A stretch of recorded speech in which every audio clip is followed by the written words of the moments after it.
Your journey is your journey. Your journey is not the same as anybody else's. So put your head down, do the work, and know that you are trying to enjoy this journey, not just trying to get to that size 6 dress. You're trying to build a whole new lifestyle for yourself, and you want to enjoy it along the way. Welcome to Reinvention Rebels. Stories of brave and unapologetic women 50 to 90 years young who have boldly reimagined life on their own terms to find new purpose and possibilities. I'm your host, Wendy Battles. Ready for a dose of inspiration? Let's get to it. Hey everyone, welcome to another episode of the Reinvention Rebels podcast. I'm really glad you're here. I'm your host, Wendy, and this is the place to come for information and inspiration to help us as we navigate midlife. I interview amazing women from all different backgrounds and experiences between 50 and 90 that are reinventing, they're figuring it out, they've got fits and starts, they've got challenges, but they're moving forward, often doing it scared. And we talk about how they are doing it, how they're overcoming the challenges, how they are shining and living their best life. If you are a new listener, I'm so glad you're here. And I hope you will soak up the collective wisdom of the women that share their inspiring, often remarkable reinvention stories. In a minute, I'm going to introduce you to my special guest for today's episode, who's really, really wonderful. But I want to check in about two things before we get there. First, I want to tell you about something that's coming up in May, between May 1st and 4th, the Goals with Souls Virtual Summit. It is an amazing mix of women who are inspirers in different ways, yours truly included, for a free summit with all kinds of fantastic virtual sessions. I just want you to mark your calendar. It's coming up. More information. I'll share more information in coming weeks, but wanted to just start telling you about this now because it's going to be really fantastic and it's free. So I hope that you'll come join me and get inspired with all of us. Second, I want to check in and see if you had a chance to listen to last week's episode, which is such a great precursor to today's episode, my conversation with Dahlia, because I talked a lot about my midlife body. You know how when things change, we're not always happy, but we have to find that happy medium and figure out how we can love ourselves up, changes and all.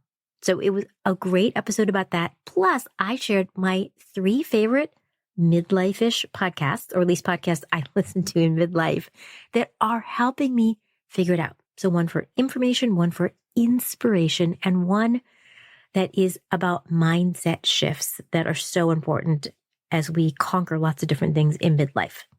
So, of course, all the details are in the show notes. I hope you'll take a listen and let me know what you think. And now let's get on to my guest today, Dahlia Douglas Ingram. You will love her story.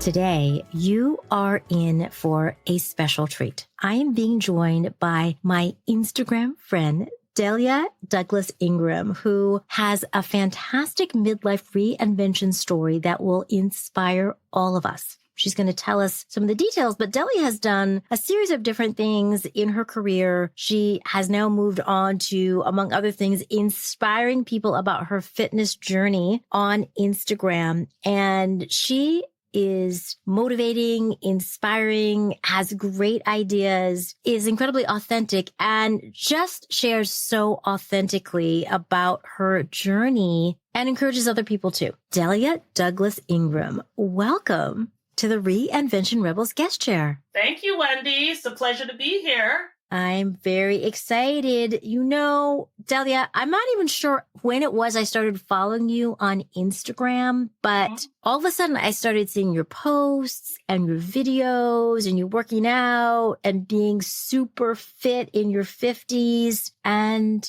I just was inspired by that and thought I would love to know more about you and how this came to be. So you probably can imagine I have a lot of questions for you, and I would love to start by asking you to share a summary of your reinvention journey. What prompted you to reinvent yourself at midlife? Well, before you, when you were saying that you don't know how you came upon me, I think I fangirled you first. I think I fangirled you. I love your podcast, and I binge listened to your podcast for. I think that from the beginning, I've listened to every episode, and I started following you, and I'm like, I love her voice. I love her platform, and I love that she gives, midlife and beyond women a place to shine. And I started following you, and I don't know what happened. Somehow we connected in mutual likes on our posts and things like that. And then we just started to communicate. I think that's how it happened. But I think I definitely was the fangirler first. But to answer your question in regards to my my reinvention journey, at the age of 49, just a few months shy of my 50th birthday, I started needing to make changes. And the catalyst for that was my struggle with perimenopausal symptoms. I had been in a very stressful job for almost 25 years. At the time, it was 20 years when I started. It was a job that I worked with rotating shifts. And that in itself is very difficult. But when you couple that with perimenopausal symptoms, it just became way more difficult than I had ever imagined. And so all the things that were manageable for me just became so unmanageable thereafter. I worked as a 911 dispatcher. So that in itself just brought its own stresses. And I think that it just started to just climb for me. And when it comes to the perimenopausal symptoms, I was never told that they would be like this. I was told about mood swings. I was told about the hot flashes. No one told me about anxiety. No one told me about loss of confidence. No one told me about insomnia, brain fog. But all of that was just being, brought upon me, and at such a pace, right? So it really kind of caused me to question my abilities. It caused me to, I think I started feeling very low because the symptoms were just so bad. But I realized that the symptoms that were more debilitating for me were the emotional symptoms, right? And I started feeling a lot weaker than I was comfortable with. I started feeling, and I'm not saying weaker physically. I mean, that was in itself a part of it as well. But the worst part for me was the emotional. Like I felt like I needed to build myself back up. So that's when I decided that I wanted to heal myself, because I realized that I was hurting. Now, one thing that you said that struck me is that you recognize this, and that has everything to do with being self-aware. You noticed what was going on with you. You noticed the changes. You noticed that you didn't like it.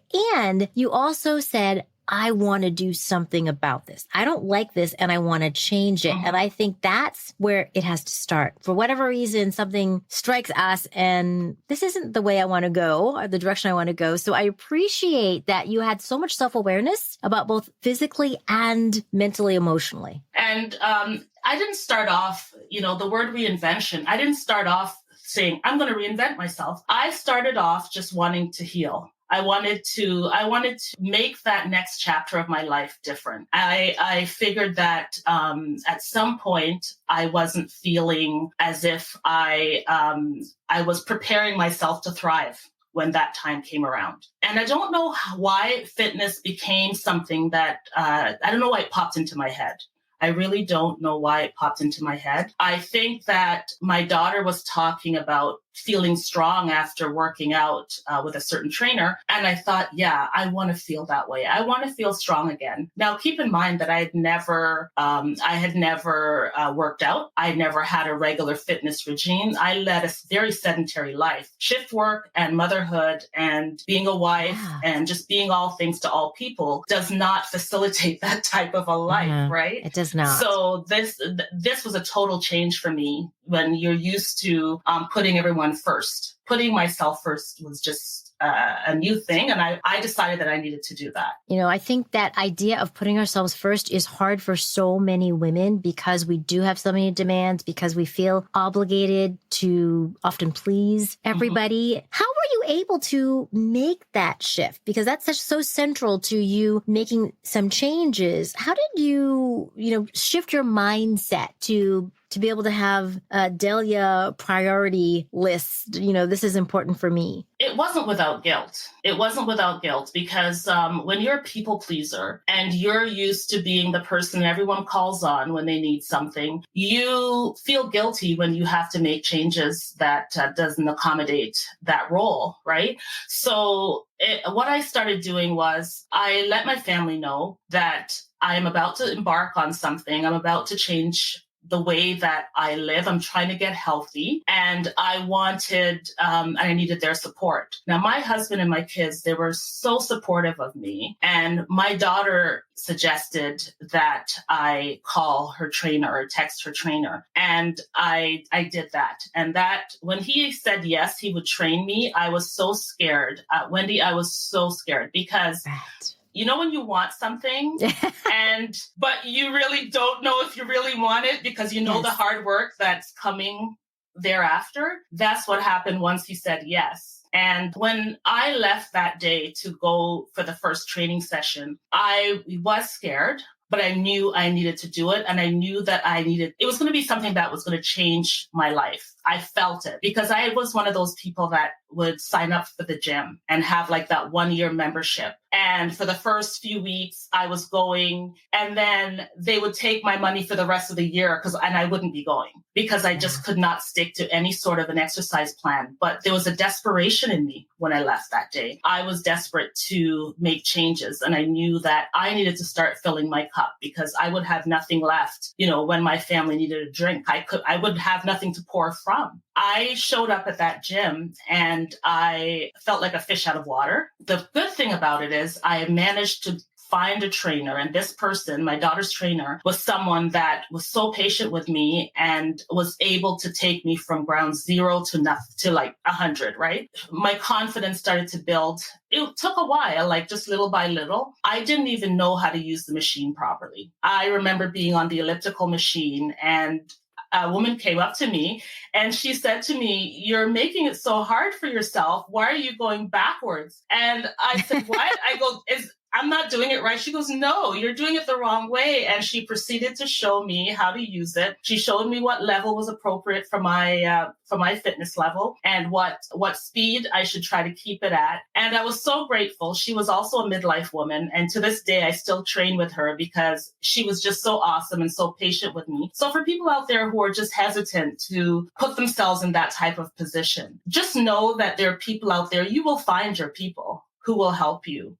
to navigate this. And if for some reason you show up and that's not the place for you, try somewhere else. There's somewhere else that you will feel a belonging. I love what you just said because you're talking a lot about the how. I know that sometimes we think we want something different, but we don't know how to go about doing it. And one of the first things you said is that you enlisted your family to help you. They were supportive. It was your daughter's trainer that was the catalyst for getting started. Then you found this friend at the gym that helped you along your path. And I think part of the how of reinventing ourselves or working toward really any goal is to have what I call your reinvention dream team.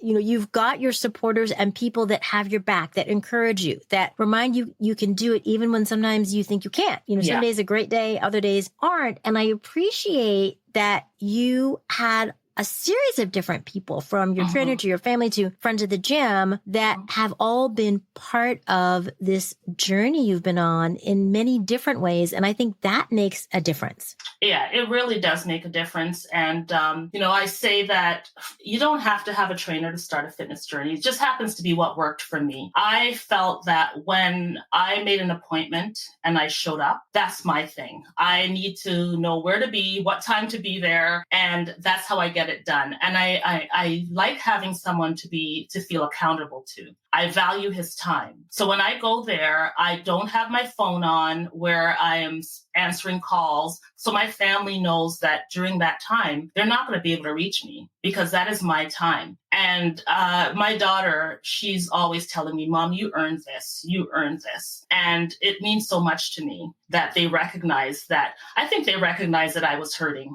and I needed something for me. Yeah. And they were right there with you, helping you make it a priority. That's part of what that tells me.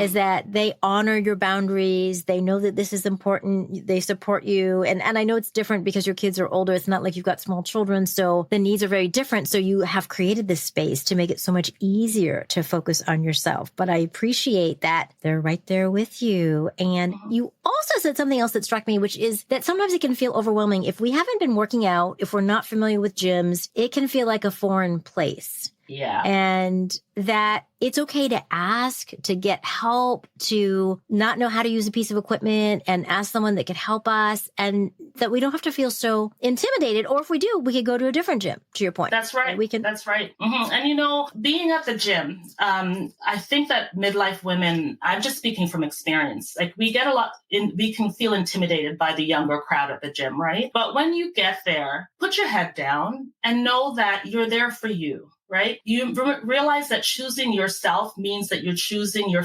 family, meaning choosing to do this for yourself means that you're choosing to do this for your family so that you'll be whole to come home to them. Put your head down, do the work, and realize that those people over there that you're worried about are really not even looking at you. They're so busy on their own journeys. Do not be intimidated by the younger set. I say that when I show up at the gym, I don't even know who's there. And people at the gym make jokes about it. They go, when Dahlia works out, she doesn't even talk to anybody. And it's because I get in the zone. I know what I'm there for. I think in midlife, we are not bothered with the BS, right? We've been there, done that. We are purposeful. We are showing up at the gym because we're there for a purpose. So let's forget about what everybody might be looking at or who's doing better than the other person.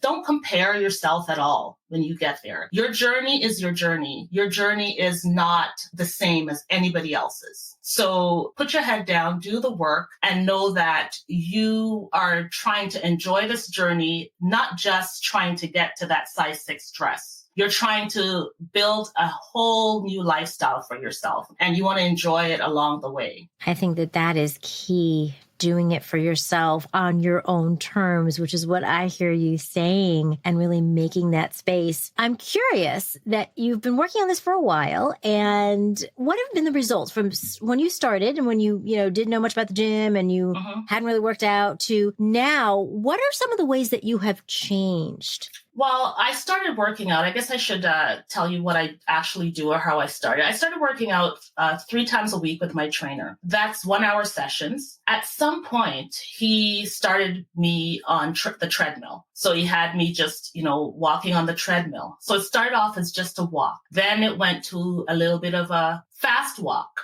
Then it went to a bit of a jog. And then it turned into a little bit of a run. And before you know it, he was encouraging me to run outdoors. So now I also run outdoors. And Wendy, I don't run. Running is not my thing. It's never been my thing, but somehow I've developed a love for it. So I do my gym training. I work out by running on a regular basis. But what I've seen, and you're asking what's been the changes as well that I've made, there's been so many changes to me, to my self-confidence. They say the best outfit you can wear when you walk into a room is confidence. I lost that.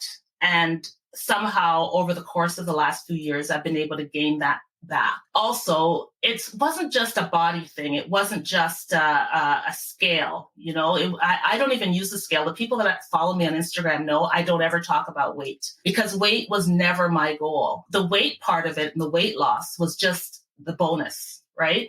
That just came as an aside to this entire process. The journey to me was so much bigger than that weight loss. It's funny when one day I was in the mirror, it was about maybe a year into this journey, and I was in the bathroom and I saw something on my stomach and I started to panic. And I yelled to my husband, I said, Derek, come here. What do you think this thing is? And he looked at me and he said, Dahlia, that's your abdominal muscles. And I was shocked. I was like, what? I've never seen those before in my life. But things like that motivated me to continue. So seeing the changes in my body, seeing the strength in my arms, and just building on each of the little things that my trainer taught me, and to be able to actually be on Instagram doing these things, these push-up challenges, or, doing the burpees in the gym, or all of those things. Those are things that I never would have thought that I would be able to do. And they were never in my wheel well at all. Hey, Rebels. I want to take a moment to tell you about a really cool podcast I think you're going to like called Becoming Your Best Version. I know how much you love the Reinvention Rebels podcast. That's why I think you're going to like this one too. Maria Leonard Olson is the host. She has all kinds of inspiring guests on. I'm honored to say that I'm going to be one of her upcoming guests in June.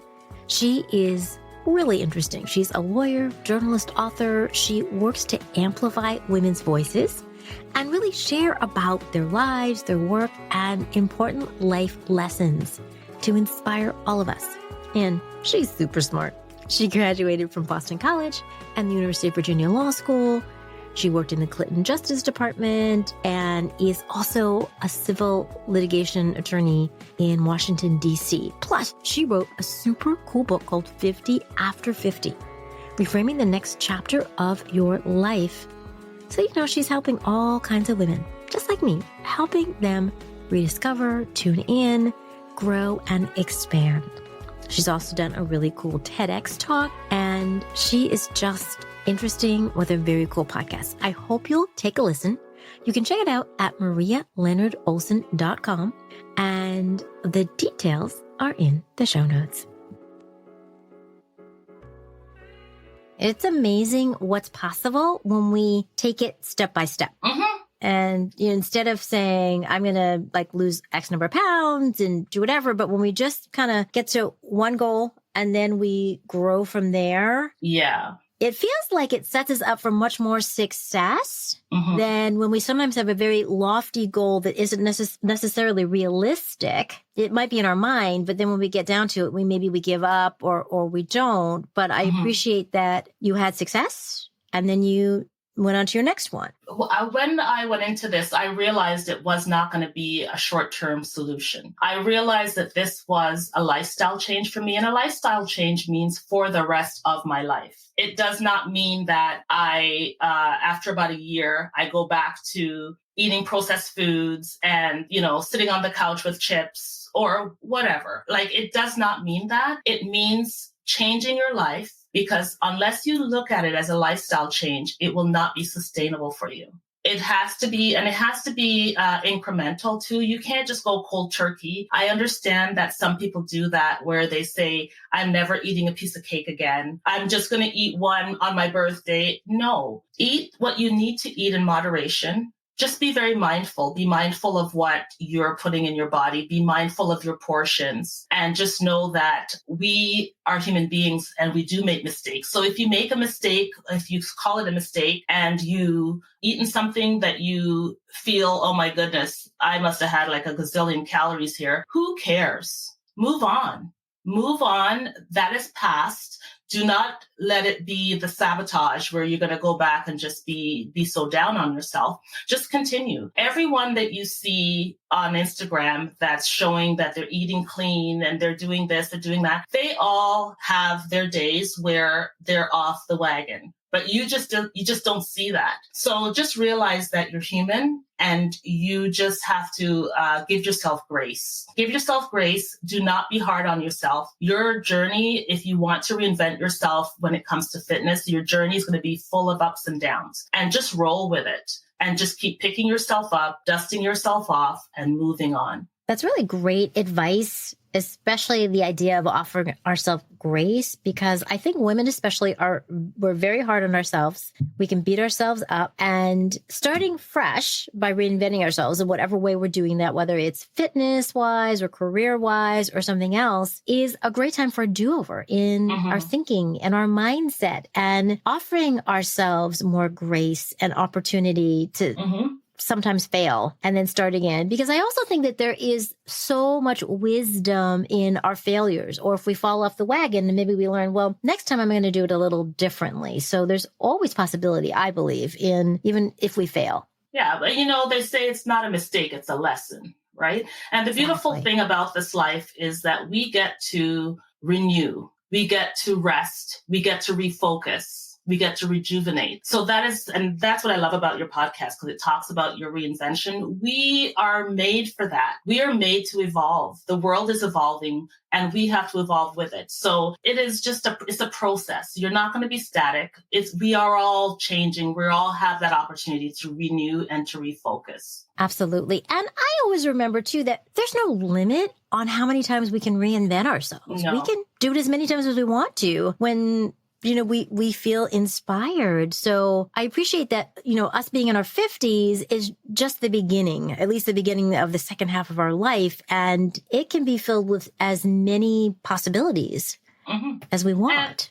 As we want. I can see you thinking, Wendy, but being in the second chapter, who wants to be on the sidelines? I know I don't. I want to live fully. I want to do things that I didn't get the opportunity to do in my younger years because of life, because of family, because of everything, because of career. Now you have the second chance, but the way to be able to maneuver the second part of life is through self-care. Self-care to me, I know the word gets thrown around quite a bit nowadays, but it is a very important word, especially in midlife. And for women who, like I mentioned before, with the perimenopausal symptoms, the best way I know how to counteract those is self-care, right? That second half, navigating that, you have to be willing to put yourself first. And there's no shame in that. And there is no need for guilt. Because when you choose yourself, you're choosing your family. The second chapter, I'm so excited to see where I go from here. I'm being given an opportunity that I've never had before, and that's stillness. I haven't had a chance to be still and be present with myself and get to know myself the way that I have for the last few months. So I'm just so excited for what the future holds for me in this next chapter. I'm excited too. And I talk a lot on the podcast about the power of stillness, getting quiet, slowing down, that when we offer ourselves that opportunity and that space as you're doing, we can uncover a lot of inner wisdom.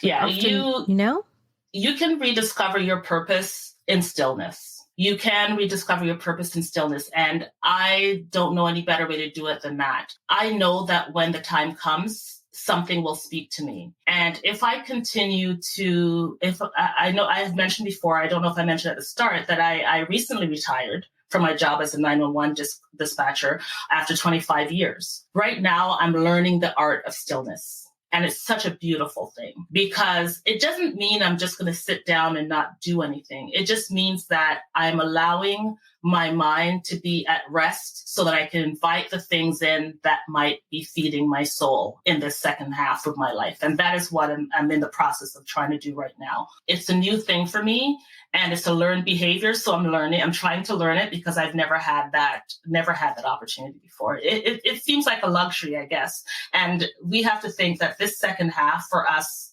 women, especially, this is a chance for us to be who we didn't get a chance to be when we were younger. And I'm just speaking from experience here. Absolutely right. I think all that you're saying is so spot on, slowing down, tuning in, and being open to all kinds of possibilities. It doesn't necessarily have to be, well, I think I'm going to do this, because sometimes that stillness leads us in ways we don't expect, or maybe is bigger and juicier than we might have thought it could be. So your idea of living with less limits or more limitless is intriguing in midlife, because I think for so many women, we have been in these boundaries, the family boundaries, marriage boundaries, career boundaries, whatever they might be. It's different for everyone, but most of us have felt some degree of, I'm obligated to do all these things. And it almost feels strange to have more space and openness.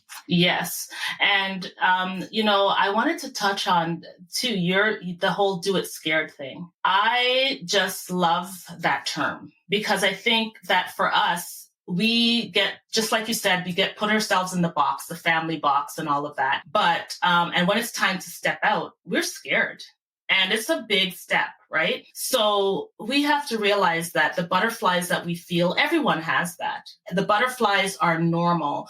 The butterflies, though, are what fuels you. The butterflies will fuel you to get to that next step, right? When I lace up to go for a run, I have butterflies. When I lace up to go walking with my husband, I don't have butterflies. But when I wake up, when I lace up to go for a run, I have butterflies. When I step out to go for a training session and I walk into that gym, I somehow still get butterflies, right? But for the years that I worked as a 911 dispatcher, as I drove to work, I got butterflies. But those butterflies fueled me to do some of my best work. It fueled me to do some of the work that I'm the most proud of. And so that was career-wise or in my personal life. I use butterflies as fuel. That is that when I feel that thing in the pit of my stomach, I know I'm doing the right thing. I love that. When you feel that pit in the bottom of your stomach, you know you're doing the right thing, because often it feels like you get that feeling, which doesn't feel good generally, the butterflies in the stomach, and you want to run away or run the other direction. Yeah. And I really appreciate what you just said, that you know you're on the right track when you get that feeling. And yes, so much of this is unknown. It's new. Reinventing yourself is all about something new and different. And it is so easy to be scared or nervous or unsure, which I totally get, because I've been that way before. But I also have spent many different occasions leaping and just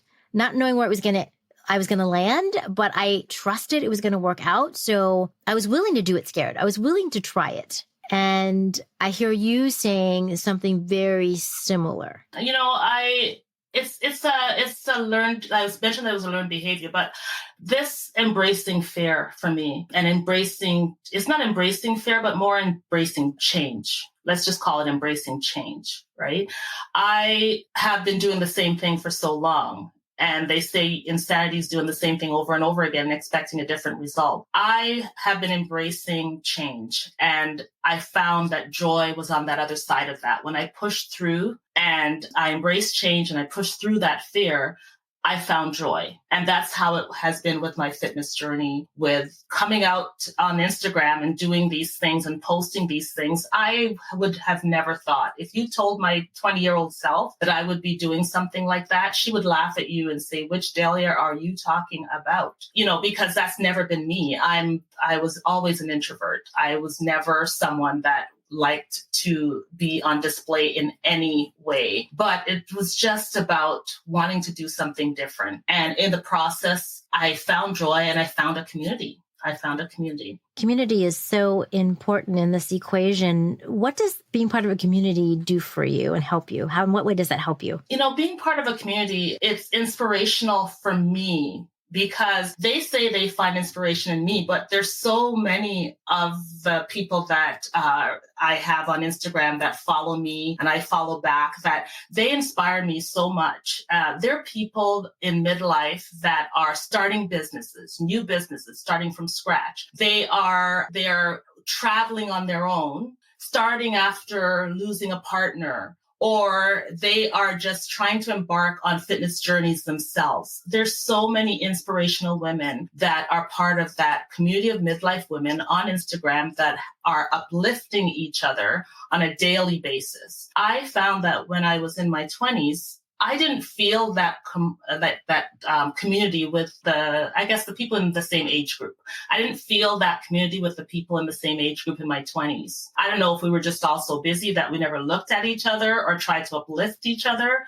But the community of midlife women, both in real life and on social media, for me, have been it's been like a godsend to me. They uplift me. They will pray for me. They send me a message if they haven't heard from me for a little bit to see if I'm okay. They ask me to do things like this, like being on a podcast, like Wendy did. And it's been wonderful because they say, the best way to gain strength, for a woman to gain strength, is to lift another woman up. And all these women lift me up. They lift me up on a daily basis, and I try to do the same thing for them. I think that is so key, this idea of community and being uplifted. I completely agree with you, Dahlia. And I especially felt that way during the pandemic when we were also isolated. So it was hard to see our friends that we used to see in person. And it was such an amazing extension of community to build this community online. And as you said, to connect with people that could be anywhere in the world. But it's amazing the commonalities we have across all kinds of differences, where you can be so connected to someone that you've only met online. Maybe you haven't ever seen them in person, but have a really deep connection with them. And it reminds me that community is wherever we create it to be. It could be online, in person,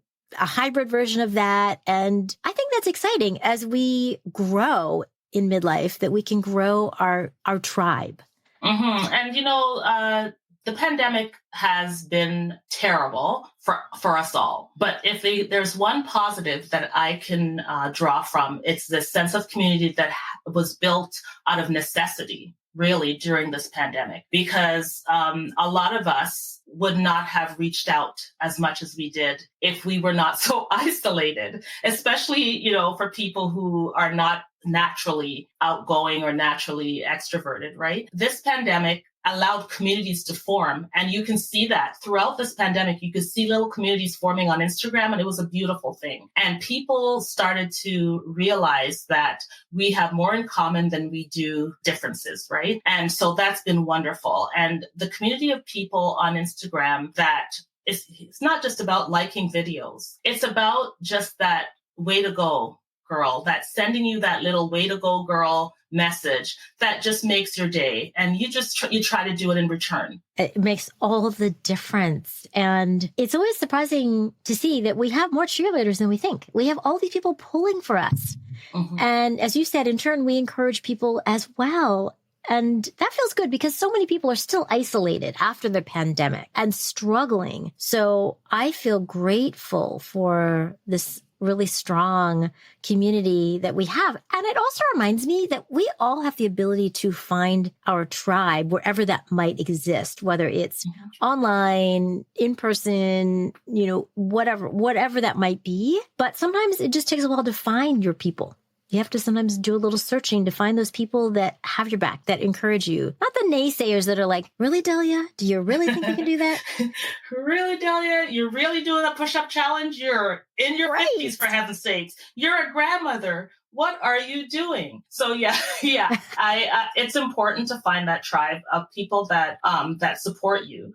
I love the community that I've found, and I would never have thought in my wildest dreams that I would have found a group of people that actually needed to hear what I had to say. And I was just floored because, I do my little morning motivations and things like that, but I didn't realize that people were reading it and were feeding on that and like getting so much out of my little blurbs in the morning, or putting that skip in their step when they read them, and it puts that little skip in their step going out the door that morning. It brings me so much joy because I didn't realize it was doing that for people until people would reach out to me to tell me. I had no idea. I was just trying to heal myself through giving myself positive thoughts in the morning. First thing in the morning, I do a little good morning motivation on Instagram. And it was for me, it was to let me be able to leave my house in a good frame of mind when I'm going to drive for an hour to work and deal with unforeseen these circumstances that I have no control over. But I wanted to at least start with that little bit of positivity and to know that other people were, that it resonated with other people. That meant so much to me. And it encouraged me to keep going and to keep posting them. And so I'm so happy that people find inspiration in the words that I put out there in the mornings. I do. I love it. And I love when you post flowers, these beautiful flowers, and then you write some inspiring or uplifting message. That's a great thing to see first thing in the morning to set the tone for the day. I love it. Well, they call me Dahlia, right? So I have to do flowers. Right.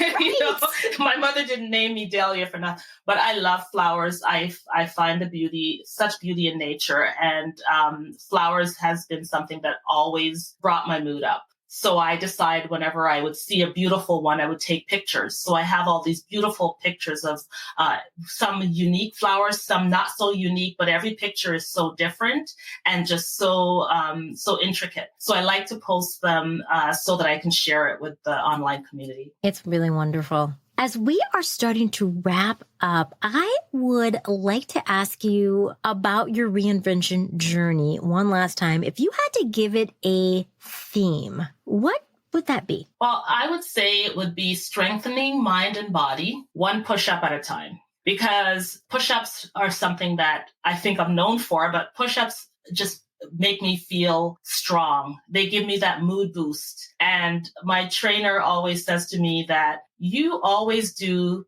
normal push-ups. You never try to do the modified anymore. It's because I get such a pump from, just doing something like that, because I couldn't even do a regular push-up when I started. So in the process of strengthening mind and body, that push-up helped me do that, because that push-up gave me my confidence back. Those push-ups made me feel that I had something to offer. I was still strong. I was still vital. It's amazing what movement and physical fitness can do to your mind, can do to your emotions. And that is what has helped me all along this journey. So the strength, mind and body strength. That's powerful. Strengthening your mind and body one push-up at a time. Girl, that is inspiring. Mm-hmm. And, your journey reminds me, hearing how it unfolded, how you gathered your supporters, how you took it one step at a time, how it evolved slowly and you got stronger and one thing led to the next, reminds me that if you can do that, if you can strengthen your body and your mind in midlife, that all of us can find our own version of that, of feeling strong in body and mind. And it might not look exactly like yours because, girl, I just can't run. I've got bad knees and I would love to be a runner too. I would just love that. But I'm also remembering that's okay. There's many other things that I can do. And so I think it's all just finding the right fit for each of us. And your story reminds us that it is possible to find our people, to find what works for us, to grow and blossom. Dahlia, blossom. Yeah, in I get that. Very good, Wendy. Right? That we can blossom in really amazing ways. So I just really, well, before we go though, I have to ask you, how can people find you? Yeah, I know you got your Instagram followers that are already listening to this, but so many people that don't know you until now are going to want to follow you and get inspired by you. Where can they find you? Well, I'm mostly on Instagram, because that's the capacity that I have right now is Instagram. So I am Dougie Ng on Instagram. I've also started TikTok, which it's a very new thing for me, but I am on TikTok, same thing. I am Dougie Ng, and I'm on YouTube. I post some of my shorts, some of my short videos on YouTube, and I am Dougie Ng there as well. So it's very easy to find me. And if you're on Instagram, send me a message, send me a DM. If you have a question about my journey, I'm more than happy to share. That's wonderful. Thank you. And we will link to all of those social media sites in the show notes so people can easily find you and and connect with you. Dahlia, I cannot thank you enough for gracing me with your presence, for sharing your inspiring story, for reminding us that anything is possible. Thank you. Well, thank you, Wendy. It's been a pleasure. I appreciate it. Hey, Rebels, wasn't that awesome? Didn't you love what Dahlia had to say? The journey she went on, the fits and starts, but how she went from not being happy with where she was in midlife, both physically and mentally, to really being on fire. But you heard about the work it took. It wasn't an overnight magic kind of thing. She put the work in. She made the changes. She shifted her mindset. And I want to suggest to you that that's possible for all of us, of course, in our own unique ways. But no matter where we are, we can carve out our own path too, if we so choose. And one of the things that I love that she talked about is this idea of doing it scared, that she had one of those moments where she was doing it scared, or maybe a lot of moments. And I think that's true for many of us. It's not always easy to do this work. In fact, it's often very, very difficult to peel back the layers and uncover things and go a little deeper to figure out what we want to do, what we're meant to do, our unique path. So I love this idea of doing it scared. If this piqued something in you, I want to encourage you to download my Do It Scared cheat sheet, because I've got some great questions in there for you that will help you think about your own reinvention journey. So check that out in the show notes. I'm really looking forward to seeing you back here next week for another episode.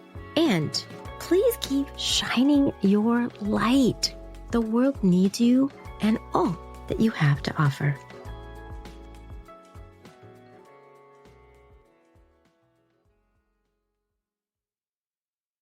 Hey, Rebel. If this episode inspired you to think about what's possible in your life, I'll share a little secret. Any of us can reinvent ourselves no matter where we are in our lives, any age, any stage. We just have to decide to get started. Here's a super simple way for you to get going with your reinvention dreams.